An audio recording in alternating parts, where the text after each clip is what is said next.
Todo candidato, toda pessoa que pensa em disputar algum cargo, ele tem bandeiras, ele tem prioridade. Qual é a sua principal bandeira? Numa outra situação seria mais fácil responder isso, né? Mas hoje a gente teria uma certa dificuldade em responder isso, porque o município está completamente sucateado em todos os seus segmentos. Saúde e educação são prioridades e elas estão sendo tratadas de forma a não se dar a devida prioridade a essas questões. O candidato tem que estar extremamente antenado em trazer de volta a referência que Rio Bonito sempre foi em quase todos os seus segmentos. Na saúde, onde os outros municípios sempre vieram para cá prestigiar não só a iniciativa pública, mas sobretudo a iniciativa privada, porque o Hospital da Civargas é privado. Rio Bonito precisa voltar a ser uma referência nos segmentos que sempre foi, incluindo a educação, que daqui vizinhos nossos vinham para cá estudar, né, porque a escola nossa era uma escola bastante organizada e consequentemente, bastante estruturada. O senhor já começou a entrevista citando que o Rio Bonito tem vários setores sucateados. Mas a segunda pergunta que eu te faço é a seguinte: existe algum que você destaque como mais? E se existir, como o senhor pretende resolver esse problema? A saúde, sobretudo, é um segmento extremamente sucateado no nosso município, porque manter um hospital não é barato. E manter um hospital com uma única receita, vindo do SUS, do público, é impossível um hospital ser gerido tendo como receita 90% do SUS, que é pessimamente remunerado, para fazer filantropia com pouco dinheiro. Porque o espírito Robin Hood diz: tira dinheiro de quem tem para dar para quem não tem. Esse é o conceito da filantropia. Então, como eu pretendo colaborar como gestor do município? Primeiro, que é um grande equívoco o prefeito achar que ele é responsável por gerir exclusivamente a máquina pública, os prédios públicos da cidade, ou construir prédios públicos na cidade. Porque a função do prefeito é lutar para o desenvolvimento da cidade como um todo, né? A questão da queda da arrecadação, não só uma exclusividade de Rio Bonito, mas de todos os municípios aqui do Rio de Janeiro e até do país, ela gerou uma grave crise aqui na prefeitura. Como é que o senhor pretende enfrentar esse problema? Diz o meu sogro, que é contador, né? Tem aí uns 100 anos de idade, ex-oficial da Marinha, da reserva da Marinha, né? E contador, ele diz: não adianta quanto a gente ganha, o importante é quanto a gente gasta, né? Então, o que acontece? Existe necessidade de melhorar a arrecadação? Sim, porque está mal trabalhada. Primeiro, o comércio está sucateado, a indústria está sucateada, consequentemente, o empobrecimento dos geradores de receita, né, é o empobrecimento das cidades. Então, temos que sentar com uma equipe econômica, fazer um diagnóstico real da cidade e, a partir desse diagnóstico da nossa cidade, a gente começar a desenvolver uma estratégia para melhorar a arrecadação e melhorar os gastos públicos que nós temos, fazendo obra que realmente precisamos, mas tratando as necessidades básicas que hoje faltam para a população. De nada adianta um grande prédio, uma grande construção, se a gente não tem o básico, que é uma saúde básica de ponta, que são os postos de saúde funcionando bem, com medicação básica para hipertenso, dinheiros que tem do próprio programa de governo, né? E que a gente vê que o dinheiro do programa de governo existe e esse dinheiro não está sendo bem aplicado. O servidor municipal, ele aguarda há anos. O plano de cargos e salários é se não for principal, uma das maiores reivindicações do setor. Como é que o senhor pretende tratar isso? O senhor pretende colocar para frente esse plano que já existe? Muita coisa já se foi falado. Qual é a sua visão sobre ele? O problema é que todos esses temas, eles são discutidos em época de campanha. E eu sou servidor público, não do município de Rio Bonito, apesar de já ter trabalhado aqui, né, no serviço público, mas todo mundo diz que está preocupado com o servidor público, mas depois isso é esquecido. Isso é tema de campanha e não é nosso tema de campanha.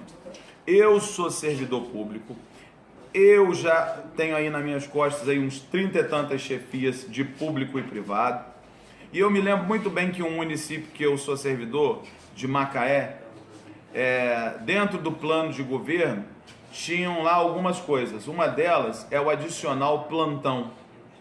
E eu, quando assumi o serviço público, num desses laboratórios, um laboratório de saúde pública que trabalhava em regime de plantão, eu encontrei uma pilha de processos que os meus antecessores não assinaram. E eu perguntei, o que é isso? O que é essa pilha de processos aqui?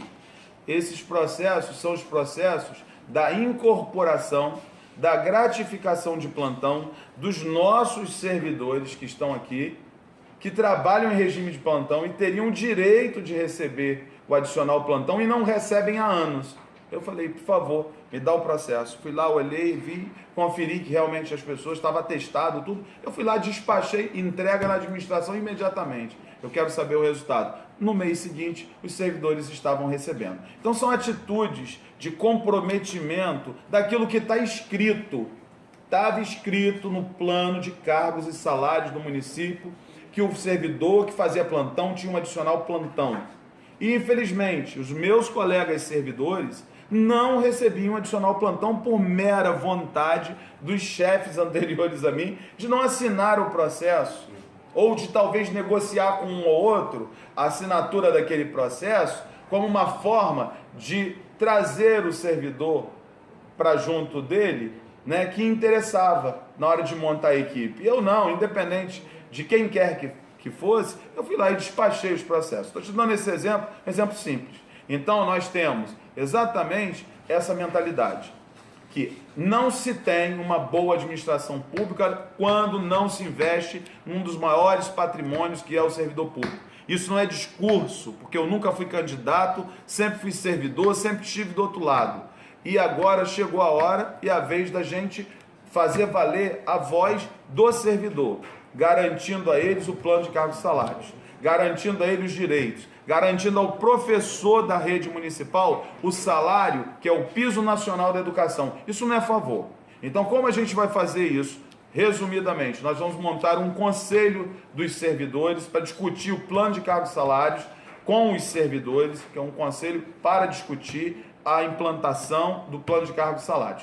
Claro que fazendo isso, a gente vai identificar que nem tudo aquilo que o servidor precisa e merece será viável dentro da situação econômica do município. Agora, não fazer nada é muito ruim. E outra coisa, fazer alguma coisa de uma forma ditadora, sem ouvir o servidor e sem que ele seja um ator disso, é pior ainda. Então você terá o servidor do seu lado quando você chamar ele para discutir junto essas necessidades e a viabilidade. O que será prioridade dentro da limitação desse recurso. Um assunto muito polêmico recente no município é sobre a situação do Imprevírbio.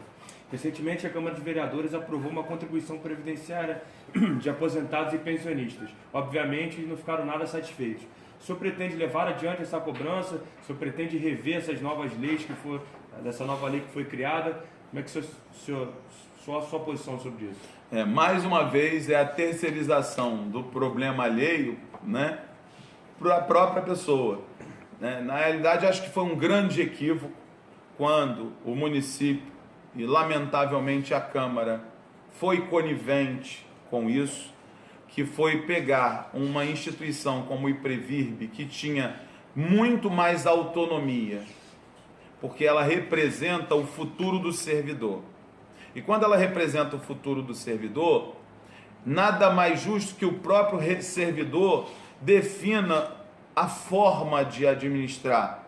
E a gente tinha aqui a eleição dentre os servidores daqueles que iriam fazer a gestão do seu próprio recurso previdenciário, daquilo que iria garantir o futuro deles, com a participação efetiva dos servidores. Infelizmente, esse governo fez com que o Instituto, que é uma autarquia, que ele perdesse a sua autonomia, passando a constituir como cargo de indicação do chefe do executivo e não mais de eleição. Já foi um grande equívoco. O Instituto de Previdência é da sociedade porque representa um segmento da sociedade que são os servidores. E é da população como um todo. Sobre o déficit que existe, é muito fácil a gente pegar, né, e devolver para o servidor a responsabilidade de pagar uma conta pública de uma gestão péssima dos gestores anteriores.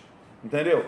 Então, amigo, o que eu gostaria de te dizer, nós vamos buscar outras alternativas, outras parcerias. Dentro da legalidade, o que é possível fazer, estudar outras viabilidades que não sejam, mais uma vez, gerar mais um imposto, né? Que é gerando esse imposto que o pessoal diz que vai se consertar o buraco que o governo criou. Uma grande preocupação até da família é sobre desemprego, né? Como o senhor pretende gerar emprego? O senhor pretende... como é que você pretende atrair empresas para que possam gerar emprego, fazer valer a lei que muito se reclama que traz empresas aqui para a cidade, só que não cumpre a lei de gerar tantos empregos aqui para moradores do município. Como é que você vê essa questão de atrair novas empresas? Como é que você pretende? Num primeiro momento, quando se fez isso, o objetivo era aumentar a arrecadação do município, né? Porque aqui teria um imposto mais baixo que em outros municípios. Essa é uma estratégia que alguns municípios estão desenvolvendo. Não vou te dizer que essa estratégia não teve uma importância em um determinado momento, mas agora chegou a hora de arrumar a casa. Como é que é arrumar a casa? É exatamente discutir com as empresas essa necessidade, porque muitas que estão aqui não estão aqui de verdade. Tem locais e endereços que tem 10, 20, 30 empresas que se aluga para poder registrar a empresa naquele endereço, tentar chamar essas empresas para uma discussão, mostrar para elas a importância disso, tentar oferecer apoio, porque uma das coisas que custa muito caro hoje no mercado são empresas de consultoria para outras empresas e para empreendedores, na própria área de agricultura mesmo, que é um outro segmento importante, gerador de emprego e receita, que a gente se defronta com um novo Código Florestal, por exemplo, e com a legislação vigente. Então, o que a gente precisa fazer? A gente precisa, efetivamente, dar um suporte. Como o município pode fazer? Dando um suporte. A gente tem aí Emater, a gente tem aí outros órgãos do governo estadual que são modelos de consultores, de orientadores técnicos, e não se custa caro, para orientar empresas menores de como se fazer dentro da lei determinadas coisas. Tanto na área do comércio, na indústria, que a gente tem aí várias leis novas, relativamente novas, que precisam serem colocadas em prática. E a gente pretende dar um suporte, criar esses escritórios de suporte para a empresa, para a indústria, além de discutir com elas essas necessidades que nós temos de aumentar a arrecadação e aumentar a empregabilidade. E trazer empresas que efetivamente tenham esse compromisso. Que empresas novas poderiam estar vindo para gerar emprego.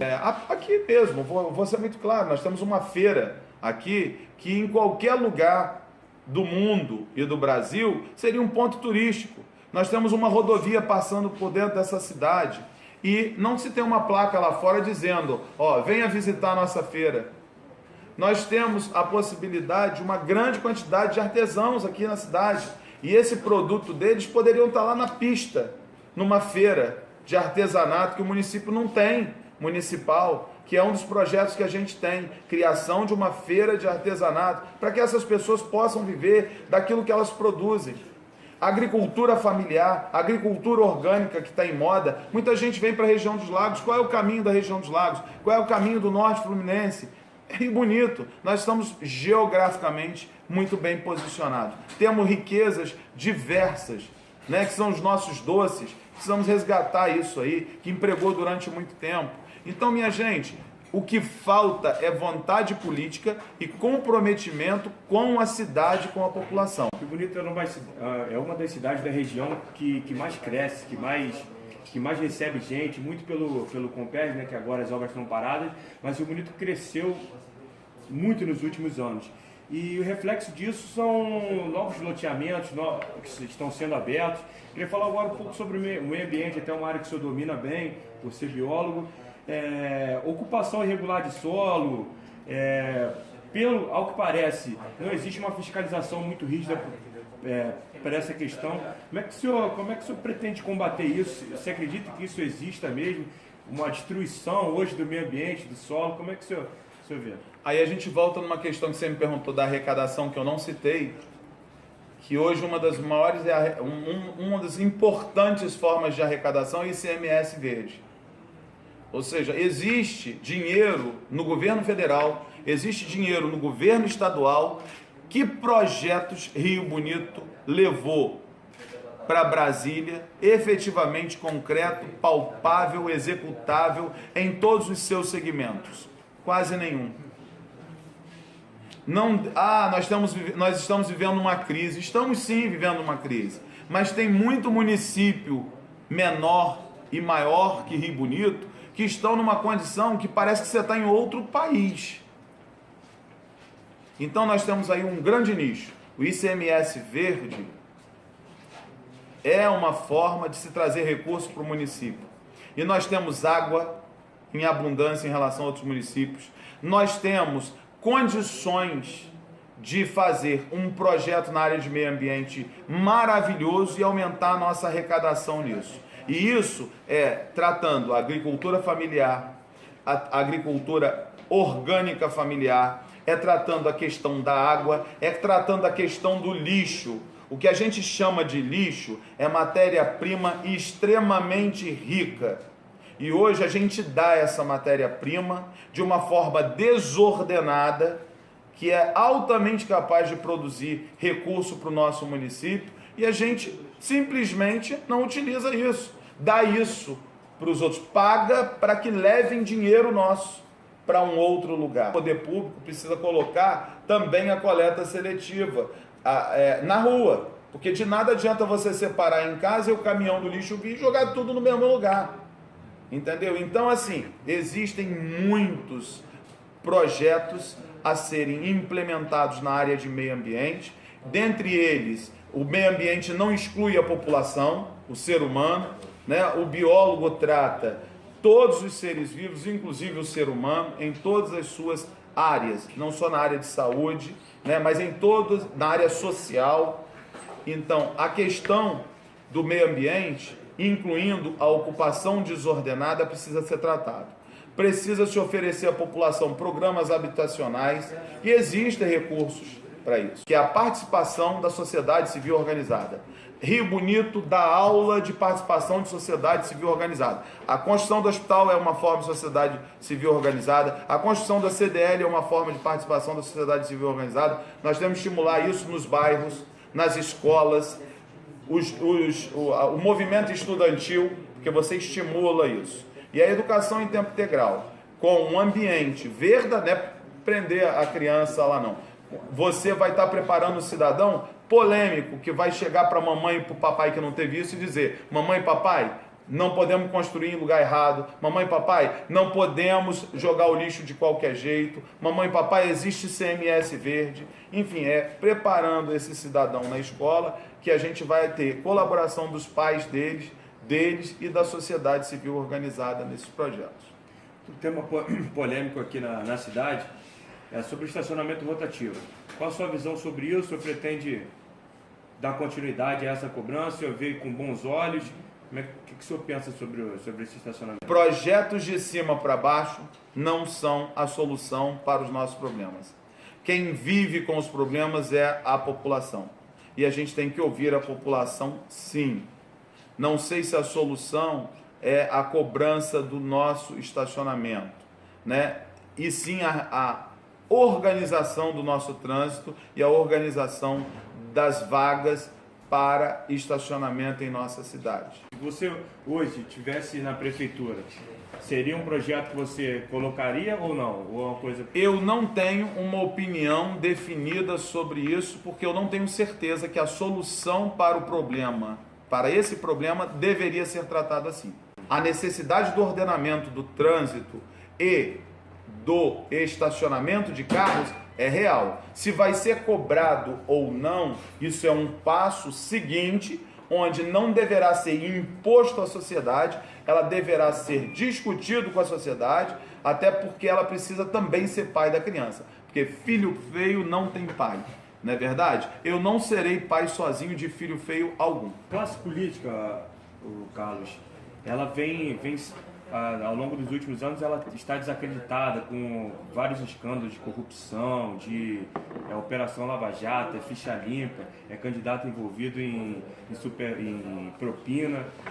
Como é que o senhor acha que sua administração pode mudar? Você acredita que, e por nunca ter sido candidato, nunca ter ocupado, como é que o senhor pretende mudar essa imagem perante a população? Bem, primeiro, eu nunca fui candidato.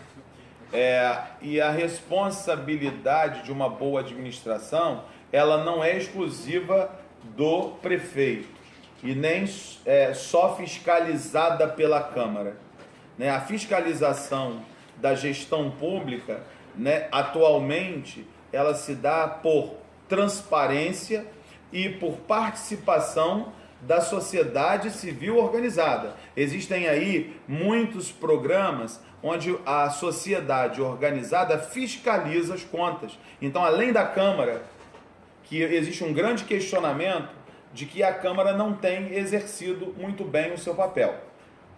Primeiro, a sociedade precisa entender qual é o papel da Câmara, para não cobrar dela tijolo, cimento, dinheiro na época da campanha, e as pessoas têm tido essa dificuldade com a gente. Porque as pessoas estão vindo, eu preciso disso, eu preciso daquilo, e eu digo, eu não tenho dinheiro para dar para a senhora remédio, exame, para te dar tijolo, cimento. Isso é uma forma de corrupção eleitoral. Nossa campanha é limpa, sem financiamento de empresas, não queremos dinheiro de empresas, até porque é proibido, né? Então nós não vamos fazer campanha assim. Se a gente tiver que ganhar a eleição assim, nós não vamos ganhar a eleição. Nós representamos o voto dos revoltados. Eu sou revoltado. Qual é o seu diferencial? Por que o eleitor deve votar no Carlos André e no Jorge Wallace nessa dobradinha? O que de diferente vocês podem trazer para o município? A nossa campanha está sendo ir de rua em rua, de porta em porta. Isso tem sido uma escola para a gente.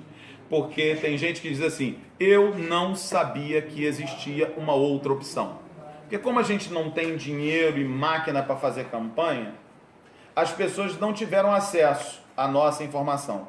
E tem muito candidato, e aí caberá à justiça ver isso, tem muito candidato que já vem fazendo campanha muito antes da eleição de forma irregular, né? Coisa que nós não fizemos, campanha de forma irregular, porque nós começamos a nossa campanha exatamente quando podíamos. Nós começamos agora a ter o nosso material de campanha recentemente. Por quê? Porque a gente não tinha dinheiro para fazer isso. E a gente estava seguindo o que diz a legislação eleitoral. Então, quando se começa a fazer uma campanha errada, é muito indicativo de que essa gestão não será uma gestão transparente e correta. Então, nossa proposta é começar certo e terminar certo. Não somos perfeitos, não somos pessoas, somos seres humanos, todos nós erramos. Assim que eu tenho ouvido da população, eu não sabia que vocês existiam.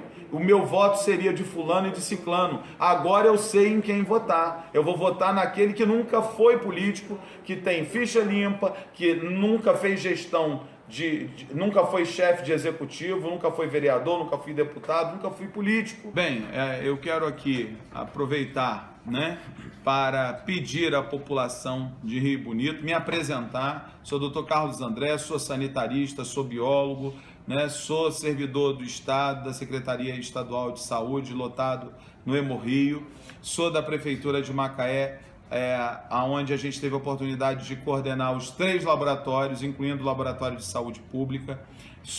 A minha especialidade é laboratório, análises clínicas, patologia clínica e banco de sangue, ciências da transfusão. Sou ex-professor universitário, né, de pós-graduação, formando especialistas nessa área e nesse segmento. Tenho no meu currículo mais de 30 chefias entre público e privado. Trabalho na rede privada de saúde e quero convidar a população que está revoltada, que não tem opção de voto, e aqueles que acham que vão encontrar, por falta de opção, nos outros candidatos que já estão aí por muito tempo, talvez escolher aqueles que elas acham que seja menos pior, que ela não está satisfeita, que essa população entenda que existe um candidato novo, que é o candidato Carlos André, né? E gostaria de pedir o apoio para que a gente aumente essa onda, que é a onda da mudança de verdade, a mudança pautada no compromisso com a população e com a cidade de Rio Bonito. Nosso compromisso, quando eu falo de empresários, eu não estou me referindo aos empresários da nossa cidade, aos empresários que geram emprego. Esses eu convido também para a nossa onda da mudança. Eu me refiro a empresários e investidores de campanha, que financiam e que depois eles ficam sendo a prioridade do governo, depois e a população esquecida. Então, o que eu gostaria de pedir é o apoio de todo mundo, né, para que a gente possa fazer uma onda de mudança que tenha aumentado, porque quando a gente vai de casa em casa, como a gente está indo, a gente é recebido com um carinho enorme quando a pessoa descobre que, meu Deus, existe alguém de novo, vamos votar no novo. E é exatamente isso que a gente hoje representa para Rio Bonito. A mudança verdadeira com algo novo, que é a mudança a partir do Carlos André 12, né, do partido PDT.